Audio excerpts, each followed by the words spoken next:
Welcome to this Concept Explainer, brought to you by CBSE ScoreLab of ProfSam.com. That is ProfSam.com.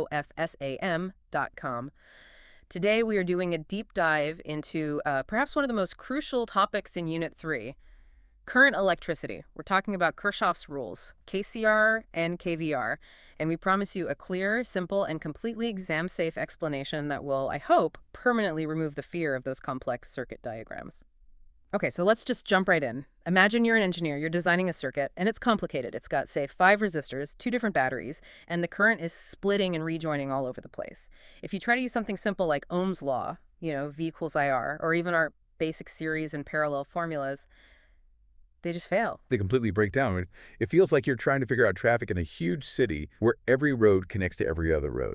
It's overwhelming. How do you even know where to start? That is the perfect question. How do you possibly calculate the current through, say, one specific wire in the middle of that mess? Especially if you have batteries pushing current from different directions. Exactly. Yeah. But here's the really surprising thing. Think about the processor in your phone. That tiny chip has millions, literally millions of components in these incredibly tangled networks. And the software that designs and simulates these circuits, software like Spicy CE, it relies on just 2 fundamental rules. Only 2? Yeah. That's actually hard to believe. We struggle with 5 resistors, and you're saying millions are solved with just 2 rules. Absolutely. And these 2 rules were invented almost 200 years ago by Gustav Kirchhoff. When you apply them systematically, they transform that messy diagram into a simple set of solvable algebraic equations. That's the magic here. At their core, you have to realize that Kirchhoff's rules are just 2 fundamental laws of physics applied to circuits. The first one, the current rule, is all about the conservation of charge. And the second, the voltage rule, is about the conservation of energy. That's it. Let's use an analogy to make this really simple. Think of water flowing in pipes. It's the easiest way to see it. For the first rule, KCR, imagine a junction where 3 water pipes meet. It's just common sense, right? The total amount of water flowing into that junction must be exactly equal to the total amount flowing out. Of course. Water can't just vanish at the meeting point. Yeah. Or, build up out of nowhere. Precisely. And charge is just like that. It cannot just disappear at a junction, so charge is conserved. Now for the second rule, KVR. Let's imagine a closed loop of those same pipes. In this loop, you have pumps. Those are our batteries, the EMF sources, which increase the water pressure. And you also have, say, narrow sections that cause friction and reduce the pressure. Those are our resistors. If you start at any point in that closed loop and you walk all the way around back to where you started, the total pressure rise you get from the pumps must be perfectly balanced by the total pressure loss from the friction. So the net change would be 0. You end up back at the same pressure level you started with. Exactly. The net change in potential is 0. Okay, that analogy really helps. It clarifies why you need both. KCR is for the junctions, the splitting points. Yes. And KVR is for the entire closed path connecting the sources and the loads. Precisely. So let's build a strong mental image for the exam. For KCR, picture that junction as an electron checkpoint.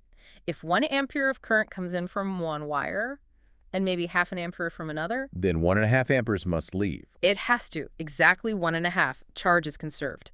Now for KVR, think of it like going on a hike on a mountain trail that's a complete loop. When you cross a battery from negative to positive, you're gaining potential. It's like climbing a step up. It's a positive change. But when you cross a resistor in the same direction as the current, We're losing energy. you're losing energy, so you're losing potential. It's like stepping down a slope, a negative change. So the rule is just saying that if you start and end at the same point on the trail, your total steps up must equal your total steps down. Your net change in height is 0. You've got it. That's the core idea. Now, with that picture in mind, let's look at the formal and cert definitions. This is what you need to write in the exam. Could you read them out for us? Yes. For Kirchhoff's junction rule, or KCR, it says, at any junction of circuit elements, the sum of currents entering the junction must equal the sum of currents leaving it. Mathematically, that's sigma I in equals sigma I out. Perfect. And for the second rule? For Kirchhoff's loop rule, KVR, the definition is, the algebraic sum of changes in potential around any closed loop must be 0, which is sigma delta V equals 0. That phrase, algebraic sum of changes in potential, that's where I think most of the confusion starts. Applying the signs correctly is the biggest problem. It absolutely is. This is the most critical part. The rule is powerful, but only if the sign convention is flawless. So let's create a foolproof step-by-step method. Step 1. For any loop you're analyzing, you first just pick a direction of traversal. Clockwise or anti-clockwise, it doesn't matter. Just pick one and stick to it for that loop. Okay, so that's just the direction I'm going to trace with my finger on the diagram. Exactly. Step 2. Let's consider a resistor. Now, a key fact is that current always flows from a higher potential to a lower potential across a resistor. So if your chosen path, your finger's direction, is the same as the direction of the current through that resistor, you're going downhill. It's a potential drop, so it should be a negative value. Precisely. A drop is negative, so the change in potential, delta V, is minus IR. Conversely, if you're tracing against the current, you're moving from low potential back up to high, so delta V would be positive. Plus IR. You've got it. Now for step 3. The battery, the cell, when you cross a cell from its negative terminal to its positive terminal, you are going up the source of the potential. You're climbing, so that's a gain. Delta V is plus epsilon. And if my path takes me from the positive terminal to the negative, I'm going down the potential hill provided by the battery. Correct, so that would be a drop. Delta V is minus epsilon. You just add all these pluses and minuses together around the loop and set the sum to 0. Hope everything is clear so far. This concept explainer is from ProfSam.com. That is ProfSam.com. Okay, let's walk through a very simple worked example just to see this in action. Imagine a small circuit. 2 loops, 2 cells, maybe epsilon 1 is 1.5 volts, and epsilon 2 is 2 volts, and 3 resistors, R1, R2, and R3. And R3 is the one in the middle, shared by both loops. Yes, that's the classic setup. So we have 3 unknown currents, I1, I2, and I3. To solve for 3 unknowns, we need 3 independent equations. Perfect. So step 1 is KCR. We apply it at the junction where the currents meet. Let's just assume I1 flows into the junction and I2 and I3 flow out. KCR immediately gives us our first equation. I1 equals I2 plus I3. Simple. One equation down. Okay, that's straightforward. Step 2, apply KVR to the first loop. Let's decide to trace it clockwise. We cross the first battery, epsilon 1, from negative to positive. It's a gain. So plus epsilon 1. Then we cross R1 in the same direction as current I1. That's a loss, minus I1 R1. Then we cross the shared resistor R3 in the same direction as current I3. Another loss, minus I3 R3. We're back to the start. So the whole equation is epsilon 1 minus I1 R1 minus I3 R3 equals 0. That's our second equation. Got it. Now, step 3.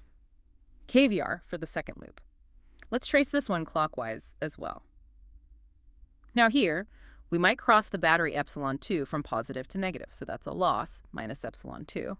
Then we cross R2 with current I2, so another loss, minus I2 R2. But now, look at the shared resistor R3. Our clockwise path for this second loop makes us go up through R3. But we assumed the current I3 was flowing down. Exactly. So we are traversing against the current I3. So according to the rule, that should be a potential gain. It would be plus I3 R3 in this equation. That is the critical point where so many students make a mistake. You've nailed it. It would be plus I3 R3. So now we have 3 equations. We can solve them simultaneously to find the exact values for I1, I2, and I3. That systematic process, it turns a confusing picture into a standard algebra problem. That's the power of it. And this Right. is the foundation for everything. The Wheatstone Bridge, for instance, which is so important, is nothing but a direct application of Kirchhoff's rules. When the bridge is balanced, KVR gives you that famous ratio. If it's unbalanced, you have to solve it using the full method we just discussed. All right, now let's focus on what we call the silent killers, the common mistakes that cost marks. Misconception number 1. Students think KCR means the current is the same everywhere. They'll write I1 equals I3.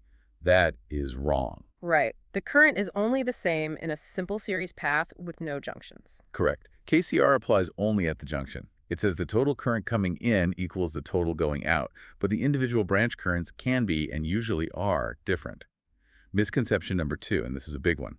Students solve the equations and get a negative answer, like I2 equals minus 0.2 amps. And they panic. They think they made a calculation error. Yes, and they waste so much time erasing everything. A negative answer is not wrong. What does it mean then? It simply means that the actual physical direction of the current is the exact opposite of the direction you initially drew on your diagram. So the magnitude, the 0.2 amps, is still correct? Yeah. Absolutely correct. You just state in your final answer that the current is 0.2 amps, flowing in the opposite direction to the one assumed. The math fixed your guess for you. That's actually a relief. Yeah. It means you can't really go wrong as long as you are consistent with your signs. Precisely. And the third misconception. Students hear sum of potential is 0 and think the potential everywhere in the circuit is 0. Wrong again. Potential is high at the positive terminal, low at the negative. It's the sum of the changes, the ups and the downs. That is zero when you complete one full lap of a closed loop. Got it. The potential itself is not zero, but the net change for a round trip is. You've got it. Now let's lock this in with some memory anchors. The main mnemonic is simple. KCR is about current and is from charge conservation. KVR is about voltage and is from energy conservation. CCVE, for KVR, always remember that phrase, around a loop like hiking a mountain trail total up equals total down. Total gain equals total loss. Yeah. I like that. And try this physical gesture when you study. Trace the loop on your diagram with your finger.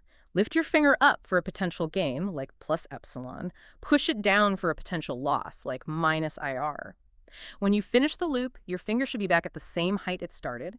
It forces you to be consistent. Okay, to wrap this up, let's give you exactly 3 exam-safe summary points. Point 1. Kirchhoff's current rule, KCR, is based on the conservation of charge. It states that the sum of currents entering a junction must equal the sum of currents leaving it. Point 2. Kirchhoff's voltage rule, KVR, is based on the conservation of energy. It states that the algebraic sum of all potential changes around any closed loop must be 0. And finally, point 3. Together, KCR and KVR provide a systematic method to find all unknown currents in any complex circuit by converting the circuit diagram into a set of solvable linear equations. To get maximum marks in 12th CBSE Physics, Chemistry, and Maths, visit ProfSam.com. That is PRO Sam, right? Yes, ProfSam.com. We wish you all the very best.